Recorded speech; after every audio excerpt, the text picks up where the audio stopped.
Bogus जन्म प्रमाणपत्र वाटप तसेच बांगलादेशी आणि रोहिंग्यांचा छत्रपती संभाजीनगरात वास्तव्य असल्याचा आरोप करत किरीट सोमय्या यांनी पुन्हा जिल्हाधिकारी कार्यालयात भेट दिली। गेल्या संपूर्ण महिन्यात ही दुसरी भेट किरीट सोमय्या यांनी दिली आहे। माध्यमांना त्यावेळी माहिती दिली। पाहूयात ते काय म्हणाले।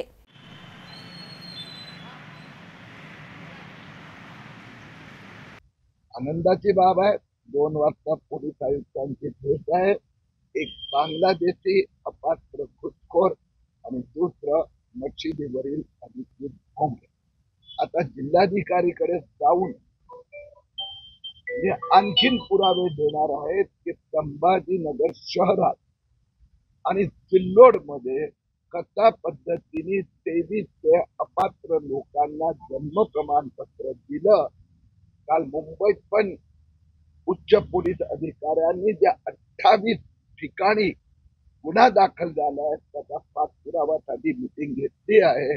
मी पुढच्या महिन्याभरात या 28 शहरात पोलीस स्टेशन मध्ये जाणार आहे। आजपासून सुरुवात। मुंबईकरांना सवय झाली आहे, दरवर्षी एक 7-8 दिवस भरपूर पाऊस असतो, परंतु आम्ही आमचं दैनंदिन काम मुंबईकर चालू ठेवू। तसं मुंबईत लोक घरी झोपत नाही, आपलं काम चालू।